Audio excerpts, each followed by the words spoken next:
Hey guys, welcome to another ProLex video. Today we're going to be talking about focal lengths and how they can affect your image and how they can help you with visual storytelling. Today we're going to focus on the 85, the 50, the 35, and the 16mm to show you how they can affect your image and how you can use those to get a certain look that you want. We're going to start with the widest focal length, the 16mm. You can see just how much of the environment you get in this image versus the 85. This is great for shooting landscapes, environmental portraiture, or even astrophotography.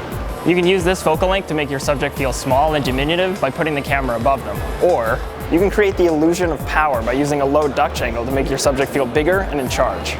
Or you can bring the camera even closer and create this sense of claustrophobia that traps your character within the confinements of the frame. But doing this too much can be a little bit nauseating. I need some air. Thanks guys. All right, that brings us to our next focal length, the 35mm. In our opinion, the 35mm is the best focal length. Wouldn't you guys agree? Absolutely. The 35mm is the closest focal composition to the human eye, allowing you to capture something closer to how you actually see it.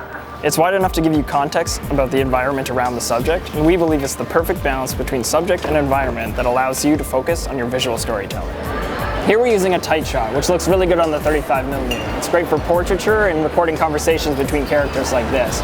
You're getting just enough information from the background because of the compression at this range. And to show you what I mean about compression, we're switching to the 50mm. As you can see behind me, the background definitely has a lot more compression, and you're gonna see some visual changes in my face. My nose might look a little bit smaller, and my face looks a little flatter. Right off the bat, the best part about shooting on the 50mm is the price. It's super cheap, and there's a reason they call it the Nifty 50. It's much harder to get wider angles with the 50mm compared to the 35, especially when you're confined to tight spaces like in a small house or a room. Alfred Hitchcock used the 50mm in a majority of his films, and he would build his sets around this focal length. But we don't have that luxury as indie filmmakers, so we have to use our feet. People will argue that the 50mm has closer to a natural field of view than the 35. They want to know what you think. So take a look at these two clips on top of each other and let us know in the comments down below which you think looks closer to the natural eye.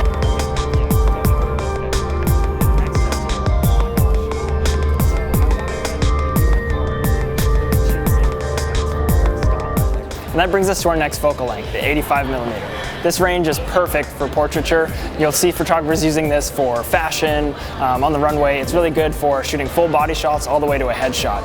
You're gonna run into a little bit of an issue with that space, same as the 50mm. So if you're working in a tight space, it might be a little more difficult. And you're probably not gonna use this lens to shoot your entire film on, but there are some key uses that you can use to help with your visual storytelling. When using the 85mm, you can use it to create a nice shallow depth of field. For example, I'm sitting in this barbershop right here and you're getting a nice bit of background compression behind you, but you're also getting this nice soft out of focus layer in front. You'll see this used a lot in movies or TV shows when people are talking in a busy restaurant or maybe shooting two people conversing on a busy sidewalk in New York City. But the best part about shooting at a longer focal length is the bokeh. The beautiful, creamy, delicious, buttery smooth bokeh.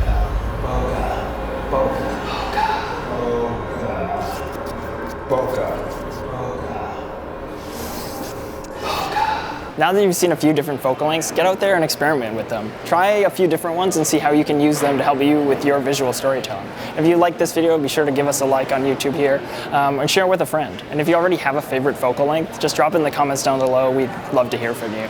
And don't forget to subscribe to us and follow us on Twitter and Instagram at ProLex Media. Thanks so much for watching this video. I love you. Goodbye.